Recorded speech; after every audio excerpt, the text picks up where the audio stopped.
আমরা হাসিনার বিচার করছি না, আমরা বিচার করছি অপরাধের। এই নির্বাচনকে ভণ্ডুল করতে বাংলাদেশের গণতন্ত্র উত্তরণের পথে বাধা হয়ে দাঁড়াতে এসে যদি কোনো খুনি গোষ্ঠী সামনে দাঁড়ায়, আমাদের বাংলাদেশের জনগণ তার সমুচিত জবাব দেবে আইনসঙ্গতভাবে। আজকের বাংলাদেশ আইনের শাসনে সর্বোচ্চ শাস্তি যেটা, সেই শাস্তি অপরাধীদের দেবে।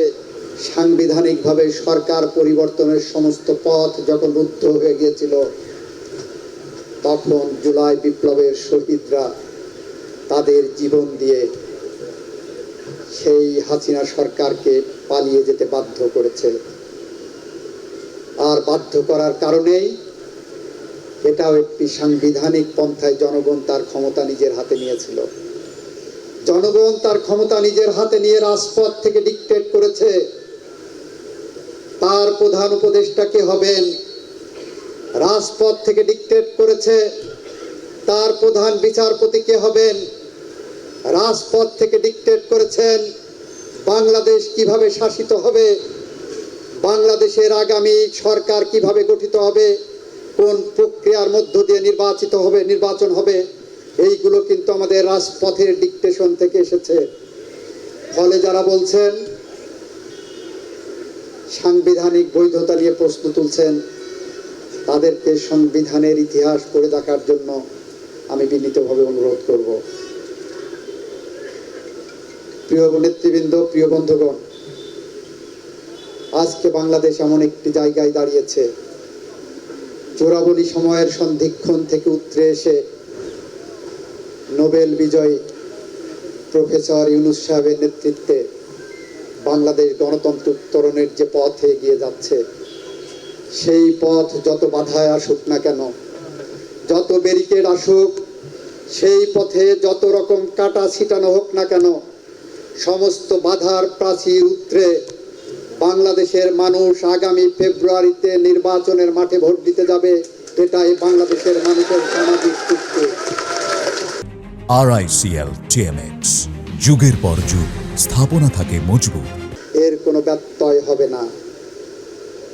এই নির্বাচনকে ভণ্ডুল করতে বাংলাদেশের গণতন্ত্র উত্তরণের পথে বাধা হয়ে দাঁড়াতে এসে যদি কোনো খুনি গোষ্ঠী সামনে দাঁড়ায়, আমাদের বাংলাদেশের জনগণ তার সমুচিত জবাব দেবে আইনসঙ্গতভাবে। আমরা দ্ব্যর্থহীনভাবে বলেছিলাম বাংলাদেশে খুন গুমের বিচার করব। আমরা বলেছি বাংলাদেশে খুন গুমের বিচার হবে। আপনারা দেখেছেন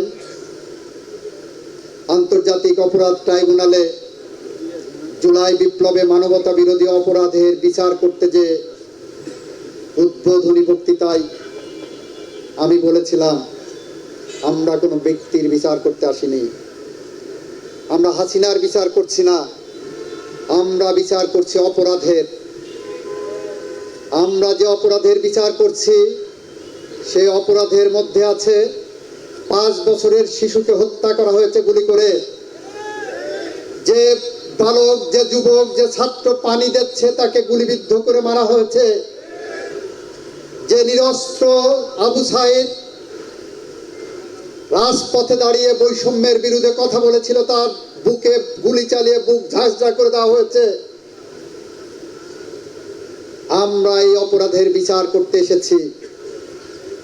এই অপরাধের বিচার করতে যে নাম উঠে এসেছে শেখ হাসিনার, নাম উঠে এসেছে তার সহযোগীদের। আমি উদ্বোধনী বক্তৃতায় বলেছিলাম রাষ্ট্র একটি সভ্যতার দিকে এগিয়ে গেছে।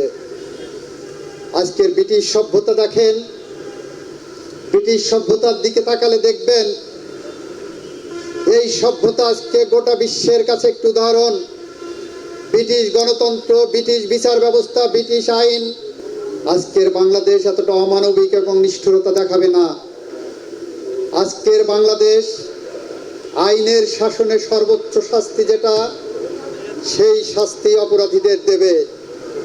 আমরা আমাদের প্রত্যয়দীপ্ত কণ্ঠে যে প্রতিশ্রুতি আপনাদেরকে দিয়েছিলাম, আমরা সেই প্রতিশ্রুতির পথ ধরে হেঁটে চলেছি।